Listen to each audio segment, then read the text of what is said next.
Are you ready, man? You look nervous. I'm good. Oh, yeah? All right. It's just an everyday thing now. Let's go. All right. So our first question we have is, has anyone built the maple floor plan on a crawl space foundation versus a slab? If so, is there any major structural changes? I'm satisfied someone has done it. We did not do it for them. I'm not even. This is all you, baby. So yes, I know for a fact one has been built on a crawl space. I will tell you this: crawl spaces. There's people that swear by them. There's people that run from them. We as a company, we do stem wall, we do mono slab, we'll do basements. We may take on a crawl space, but the liability of the humidity and full encapsulation, all of those things make putting any of those houses on a crawl space a liability to me and TJ. That's a preference situation, but it's not to be said that it can't be done. There's millions of homes on crawl spaces For sure, but you're not going to build a post frame structure. That's on a right. crawl space. Absolutely not. You're going to lose some element Yeah. of the barndominium style. Yeah. Can you stick build it and put metal siding? For sure. But, But yeah, it definitely has been done. We just have not done it, and there's a multitude of reasons why we wouldn't do it. Yeah. Gotcha. All right. So our second question, I've noticed with all the Barndos, none of them are elevated with steps. Can it be done? Yes, absolutely. You have not looked closely. I was about to say. So the only reason you would have, I'm assuming they're talking about stairs going into the main entrance. Mm-hmm. Yeah. So again, it goes back to a lot of houses are built on crawl spaces. That's not always the case. So again, go back into like a stem wall. Give a fifth grade explanation of a stem wall. So a stem wall is basically a miniature basement wall that we fill in with dirt and put a layer. We under slab it. You're putting in all of the aggregate and you're putting the 10 mil poly on top of that aggregate, and then you're building a house on top of one giant dirt concrete block. Yeah, so it's basically like a wall around it. It's a filled-in basement. A slab on top. Yeah, it's just a filled-in basement. That's all it is. It's kind of like if you could envision pouring a slab on top of a crawl space. Yeah, literally, that's what it is. Yeah. So in those scenarios, and we run into these all the time because, as much as we would love for everybody to have perfectly level and beautiful land, it's not the case. So in those situations, a lot of times you'll see in our photos, the house will be oriented in a way to where the natural flow, we like to have a smooth transition to the porches and just one step up into the house, but it's not always the case. So we've built several of these where we've even had to put wooden porches or decks coming off of the structure because of a stem wall. So yes, it can be done, but again, it's basically built on your terrain. Because traditionally they're built on a monolithic slab, which is only a few inches. It's very expensive. I'll just say it. Yeah.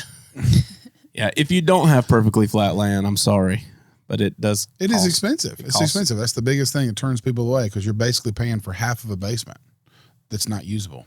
Yeah. So. Gotcha. And I've got one last question for you. It's kind of a fun question, but what's the most unusual or unique request you've ever received from a client for their barndominium design? Go ahead.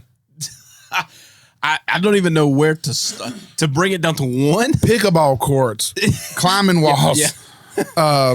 What's the slide in McDonald's? First of all, the pickleball court, the climbing wall, and the slide. They're all in one. They're all in one house. Yeah. And so we get tasked with stuff all the time. Hard things to do. It depends. So some people just have ridiculous imaginations. And so we've had people ask about that. We've had people ask about retractable roofs. Mm-hmm. We've had people that wanted to put pools indoors. All of this is doable, but it's expensive. And so, we try to mitigate some of this during the design process, because our designers do a pretty good job of saying like, hey, this is going to add $700,000 to your budget. And they're like, oh, never mind. But we've had those. We've had people want to do like log siding, indoor and outdoor. And I'm like, just build a log cabin. Like, you'll be way happier with a log cabin. But they're like, no, we want this. And I think the weirdest one, not weirdest, but it's just it's requested a lot, and they don't understand the issue with it, is having a see-through fireplace to the outside of the house. Yeah.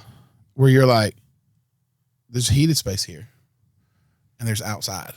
Yeah, and there's got to be something in the middle. Well, and to get the glass, I mean, it's expensive. It's a glass, but even still, I mean, even the sticker on the glass says there's no R value in it. Yeah. I'm trying to think. We get some bizarre calls.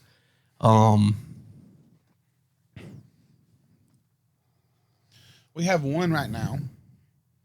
They're literally wanting a tornado-proof house. And so, just so we're clear, there's no such thing. Yeah. And I would definitely not stamp it. We would. It was. Yeah, that's right. That's the first thing I told them. But they want the entire house to be poured in concrete. The interior walls, the exterior walls, everything all the way to the top. And when I gave them a price, so here's the deal. And it's not to be ugly, but we are always time conscious. And so if one of our sales agents asks you, what's your budget? It's not for us to go, let's run that whole entire budget out of, let's take them to the max. It's for us to be able to look at you and go, when you got a budget of $600,000 and you want a 4,000 square foot concrete house, that 4,000 square foot concrete house is going to cost $500,000 in concrete, just the concrete. And then we can come back to reality. So it's basically like reverse engineering backwards. But a lot of people get super offended by us going, and it's not us saying, can you afford it? But it is nicely saying, is this within your budget? Is it feasible? Is it feasible? Yeah. Yeah. I mean, I was trying to think. It's been a minute ago, but we had someone that wanted us to insulate their home with wool, and they wanted to provide it. Yeah. They will. I know. And this may be a thing. We don't do it. But it was a complete deal breaker. Like, they walked away because they wanted us to insulate. I don't even know. Well, the problem is, even if we did that, who are you going to call when you get the inspector and he goes, why is there raw wool in the...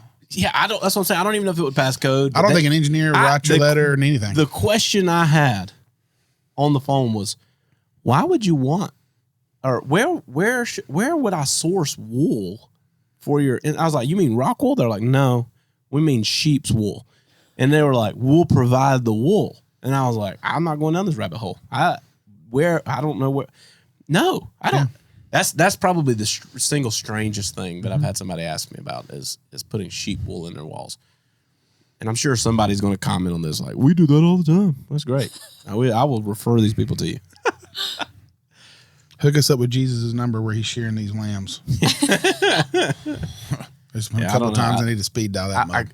Part of me wishes I would ask, like, where are you sourcing the wool? Like, yeah. How? How much is wool? Like, I don't know. I have so many questions with this. Just got your own whole herd.